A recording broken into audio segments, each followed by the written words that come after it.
What's up, guys? So in today's video we're going to be doing a patch review, maybe going over the different changes that we could be expecting tomorrow, and then just give some of my thoughts on the different changes, the meta, and what we could expect from it in general, and just my thoughts on the game and what we see overall.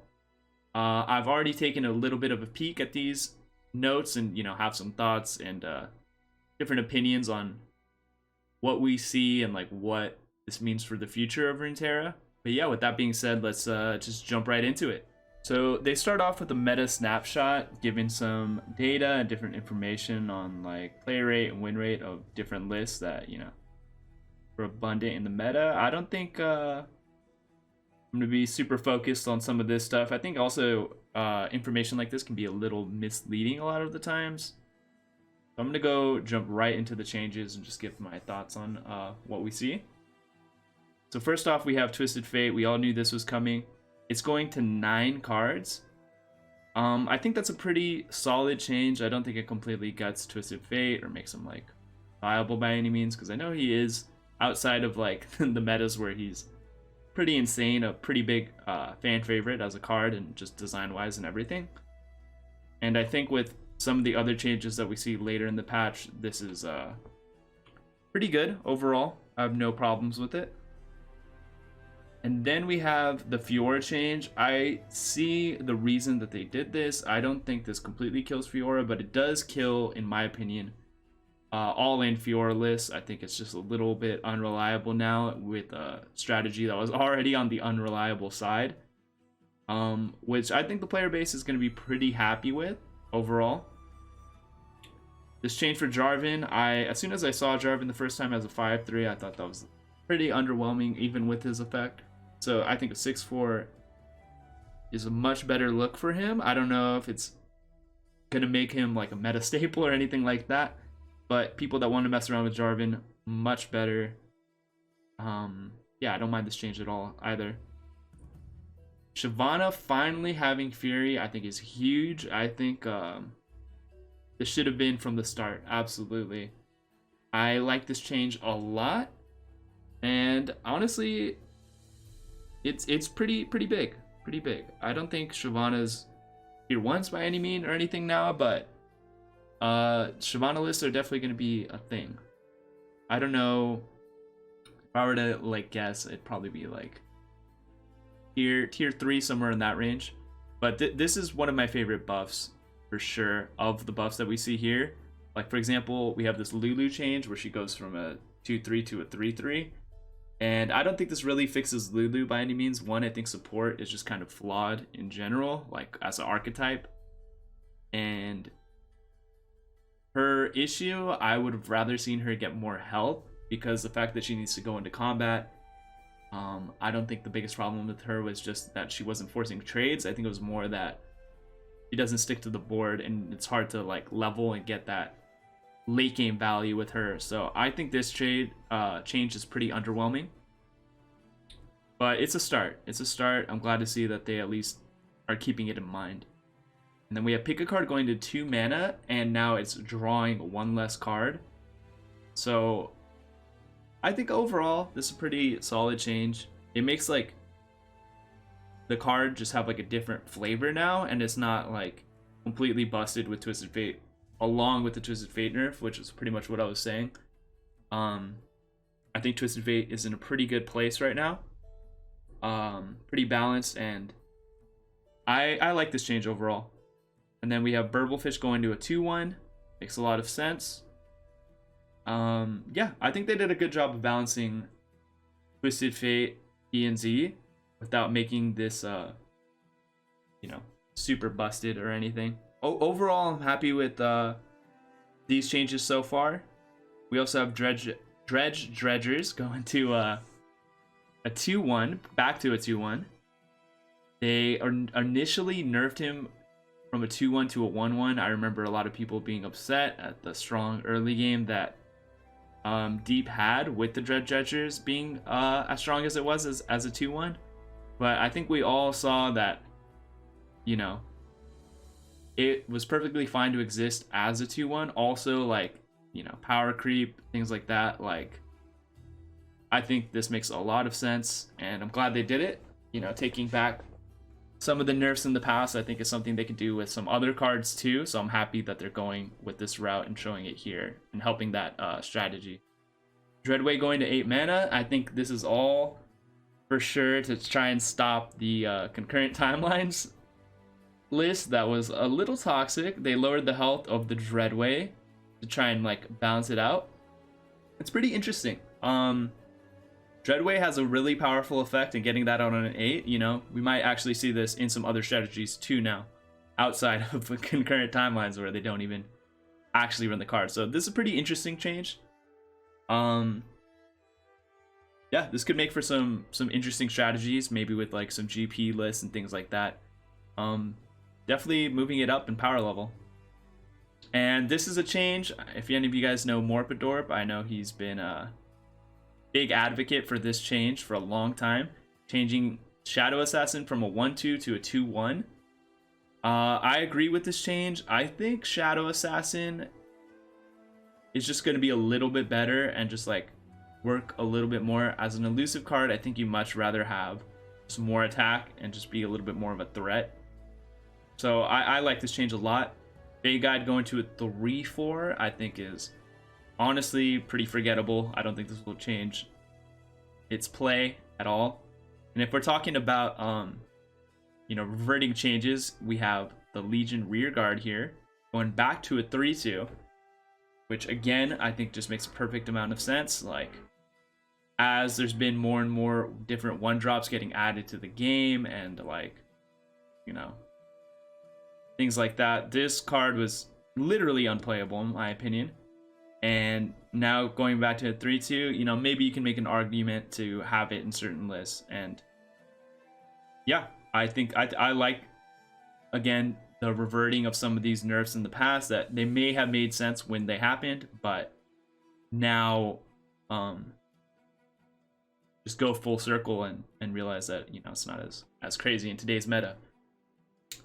Buff for another deep card. I think this is good. I think it doesn't really still address the issue of the landmark, the fact that we could still be pulling this out, and it kind of hurts deep a good amount, but with the changes to Dredgers and still like a pretty good stat buff on the Sea Scarab also, I think it's going to be more good than prior to this card's existence. So I think deep is going to be a pretty good strategy and be back in the meta a little bit for sure. Also here we have Steamed Hierophant. Okay. I actually don't remember this change. Oh, it's, yeah. So now we're just advancing our Sun Disc to 2 rounds to 3. So I think that this change is actually pretty good in the long run. I think right now it's not going to matter and it's not really going to help mono Shurima too much. In the long run, when Shurima gets more cards and this mono Shurima strategy becomes more viable, this is a good change. Good change, and it will help that strategy when it becomes more consistent and you have more cards to, like, you know, work with. I think it's going to be pretty big, because 3/4 stat line's super solid. Also, it's just like a Badger Bear, you know, so it's like not bad stats with like a good effect. Like, as Shurima gets more and more cards, I think that's going to be good overall. This going to a 6/4 is kind of forgettable. It's good. I think it definitely makes it like somewhat better and makes some more sense, but still overall just like a big bulky unit that doesn't do much. I'm not too excited for that, to be honest. And then we have all of the Aphelios weapons going to 3 mana. Love this change. I feel like they kind of needed to go with a more aggressive take on Aphelios after nerfing his health and seeing literally 0 effect in his place in the metagame. Going to 3, I think, is a super solid call by the developers. I'm glad they did it. We have Gifts from Beyond going to 1 mana to kind of like balance that overall change. And I think you know, Gifts from Beyond is, you know, becomes a little bit more of a decent idea to play in other types of Targon lists, maybe even without Aphelios, because a lot of these Aphelios cards are still pretty good. You have the option select of whichever one, and it's essentially the same mana cost because you're only paying 1 for the spell, 3 for whatever spell you pull afterwards. So it's a pretty interesting change, and I'm glad to see it. And now we have Veiled Temple as well, not granting health anymore, only attack. I think Veiled Temple is still pretty strong. I understand them not going with as aggressive on a take on Veiled Temple with them hitting APHELIOS as hard as they did. So overall, I think this is fine. This still might be pretty crazy in some other Targon variants, because I think the health was just like, it for sure was overboard, but it's still going to be like a super strong card in my opinion. So I think the Temple, I'll still be seeing a lot of it. And that's pretty much the main ideas of the patch. We have some different cosmetic stuff here, some words on labs, and some miscellaneous changes as well. So overall, I think this was a pretty good patch, but I do want to talk about some issues I feel like the patch has, like some underlying issues essentially, which pretty much I think they were good at tackling some of the problematic stuff this patch, and were pretty aggressive with that stuff, and I like to see that. But I wish I saw more looking into the future and planning ahead essentially, because now I think it's pretty predictable what lists are going to be pretty strong, such as like Liz Trundle and Lee Sin. So I would have loved to see them kind of look ahead at some of that stuff and really shake up the meta by nerfing those stuff ahead of time and making it so, you know, people have an opportunity to try new lists. Because things like Shurima lists I think are still going to be pretty weak, and the variety isn't going to be as much as you'd expect going into it. It'll be better than what we had for sure, because I think it's hard to like really, you know, see the meta that we were in and have anything worse from that. So it's going to be better for sure. But if I'm nitpicking, I would have loved to see them look ahead more. And yeah, I think that's something that I wish they did more often. And I think Targon is still a problematic region in my opinion. This is more a personal take, but some of the Targon cards, star shaping, different strategies like that, I think are still going to be extremely strong. We're already talking about Lee Sin being very strong, and that just shows that the Targon toolkit is just a little bit overtuned, and honestly not a fun archetype to play against. So I think in the long run, that region is just going to continue to keep coming up as problematic, and, you know, just making different players upset. And yeah, so I would love if they just tackled that ahead of time and started to delve into it. This is not a bad start though overall, and I'm somewhat excited to play. I already feel like the meta is going to be going into it somewhat solved, because outside of the Shyvana buff, most of these buffs are somewhat forgettable. And they're just stat buffs, so they're not really changing too much. Outside of, like, for example, Fury, like, I think keywords and things like that are more powerful overall. So it's a start, but I hope that they continue to be aggressive with the patches, and eventually in the long run we'll end up, you know, somewhere that we want to be with the metagame. Because I think the worst thing that could happen here is that they see the strong patch and feel like they solved everything, and then in future patches they're like less aggressive. I could see that being super problematic in the long run, because 2 weeks, while it being pretty frequent updates, it's a long time when you're playing this game daily. And so I'd love to see them continue to just like be aggressive and be on top of issues and be ahead of just different things like that. Another thing that I think we won't see a change for is, I talked about Shurima still being a weak region.